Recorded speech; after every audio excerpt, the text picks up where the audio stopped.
होता ना, हा पूर्वी आदिलशाहीच्या ताब्यामध्ये असायचा. म्हणजे थोडक्यात हे शिवाजी महाराजांचे शत्रू लोक. तर शिवाजी महाराजांना ह्या तुळजाभवानीच्या दर्शनाला तुळजापूरला जाण्या येण्यासाठी त्रास व्हायचा. सैनिक मारले जायचे, लपून छपून जावं लागत असे. म्हणून ह्या तुळजाभवानीने शिवाजी महाराजांच्या स्वप्नामध्ये येऊन सांगितलं, जावली प्रांतामध्ये एक ढोरप्या नावाचा डोंगर आहे, त्या ठिकाणी तू माझी स्थापना कर. आता ढोरप्याचा अर्थ काय पहा, गाई गुरं होतीत ना, ती पूर्वी ह्या ठिकाणी गवत खाण्यासाठी यायची.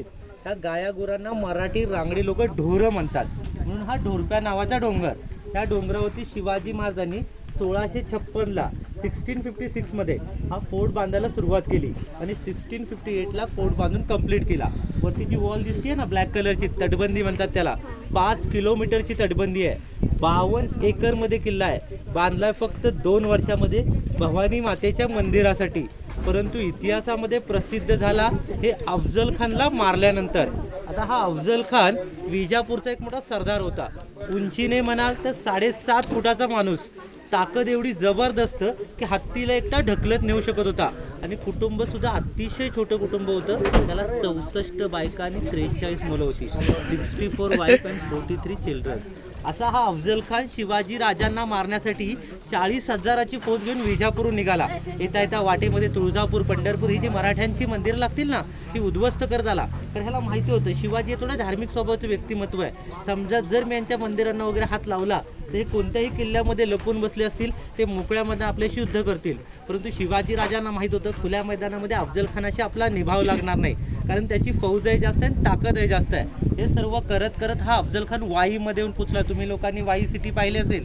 त्या ठिकाणी आल्यानंतर शिवाजी राजांनी आपल्या वकिलावर त्याला एक पत्र पाठवलं. राजांच्या वकिलाचं नाव आहे गोपीनाथ पंत बोकील आणि अफजल खानाच्या वकिलाचं नाव आहे कृष्णाजी भास्कर कुलकर्णी. राजांनी आपल्या वकिलावर त्याला एक पत्र पाठवलं.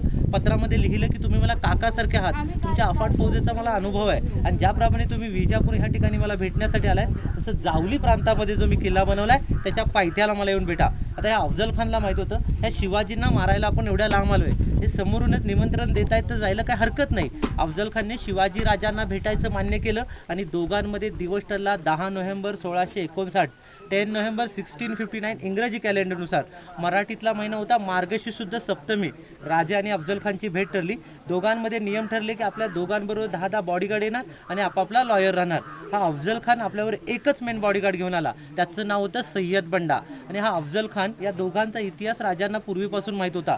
हा अफजल खान काय करायचा, कोणत्याही राजाला भेटीच्या कारणाने बोलवायचा, मिठीमध्ये घ्यायचा आणि तिथंच आवळून मारायचा.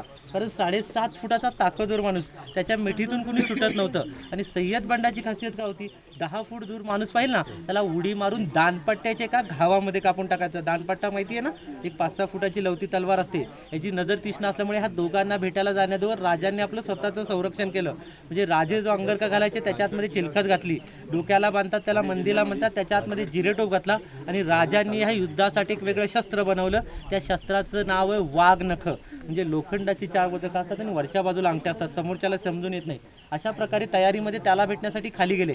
तिकडे एक सुंदर शामियाना बनवला होता. आतमध्ये अफजल खान आणि सय्यद बंडा बसला होता. आता राजांना माहित होतं आपल्याला अफजल खानची जास्ती भीती नाही, या सय्यद बंडाची आहे, कारण की 10 फुटावरची नजर तीक्ष्ण आहे, आपल्या प्रत्येक कारवरती लक्ष ठेवून राहणार. म्हणून राजांनी त्या ठिकाणी नाटक केलं. अफजल खानला सांगितलं जसं मी तुम्हाला घाबरतोय त्याच्या कितीतरी पटीने सय्यद बंडाला घाबरतोय. हा जर शामियानाच्या बाहेर गेला तरच मी भेटायला आतमध्ये येईन, नाही तर मी किल्ल्यावरती परत चाललो आहे.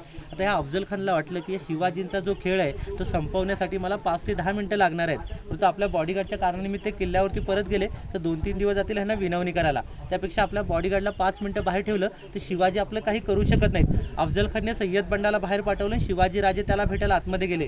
आता अफजल खानची उंची आहे 7.5 फूट आणि शिवाजी महाराजांची उंची होती 5.25 फूट. आता हा 7.5 फूटवाला माणूस 5.25 फुटाच्या माणसाला भेटतो म्हणजे छातीवरती लागणार.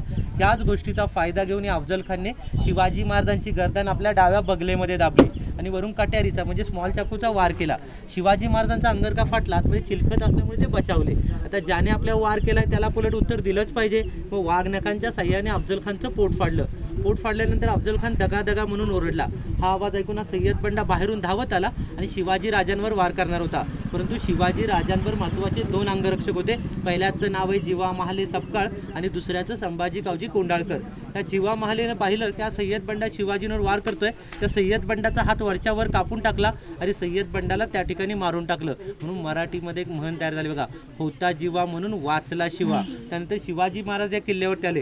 अफजल खान आपली सगळी आथडी पोटामध्ये भरून पालखीमधून पळून जात होता. त्याला पालखी उचलणारे 16 लोक लागायचे, पुढे 8 आणि मागे 8. त्यांना मराठीमध्ये आपल्याकडे बोहई म्हटलं जातं. ते बोहई त्याला घेऊन पळून जात होते. हे शिवाजी महाराजांचा सेकंड बॉडीगार्ड संभाजी कावजीनं पाहिलं. त्या बुहायांचे पाय तोडले आणि अफजल खानाचं मुंडकं कापून आणलं. वरती एक झेंडावाला बुरुज आहे, त्या ठिकाणी 3 दिवसासाठी भवानी देवीला अर्पण केलेलं. कावजी कोंढाळकर एवढा ताकदवर होता, अंगा तोफेचा एक गाडा एका साईडने एकटा ढकलायचा, बाकी सगळे दुसऱ्या ताकाला लागलेले असेल. त्या पद्धतीचा अफजल खानची तेवढी ताकद होती, एवढी त्याची संभाजी कोंढाळकर त्या पद्धतीचा तो माणूस घेतला होता. त्यांनी भुयांचे पाय तोडले आणि अफजल खानाचं मुंडकं कापून आणून वरती ठेवलं. 3 दिवसासाठी देवीला अर्पण केलं. अफजल खान सारख्या राक्षसाचा ह्या ठिकाणी वध झाला. शिवाजी महाराजांचा फार मोठा विजय झाला. ह्या विजयाला मराठीमध्ये प्रताप म्हणतात, म्हणून नंतर ह्या गडाचं नाव प्रतापगड ठेवलंय. पहिलं ढोरप्या नावाचा डोंगर होता आणि अफजल खान सारख्या एकाच राक्षसाच्या 2 कबर आहेत. शरीराची जी कबर आहे ती प्रतापगडच्या पायथ्याला, त्याला आपण प्रतापगड माची म्हणतो, आणि मुंडक्याची जी कबर आहे ती पुणे जिल्ह्यामध्ये राजगड किल्ला येतो. तर शिवाजी महाराजांच्याही जिजामाता त्या ठिकाणी राहायच्या. आपल्या मुलाने एवढ्या मोठ्या राक्षसाला मारलंय हा पुरावा दाखवण्यासाठी त्या ठिकाणी नेलं आणि त्या ठिकाणी दफन करून टाकलं. म्हणूनच म्हटलं जातं की प्रतापगडच्या पराक्रमाचा इतिहास सांगे राजगडचा बाल्यकिल्ला, आणि त्याला राजगडच्या बाल्यकिल्ल्याच्या उजव्या बाजूला दफन केलेलं आहे. आता आपण शिवकालीन गुफा पाहणार आहे.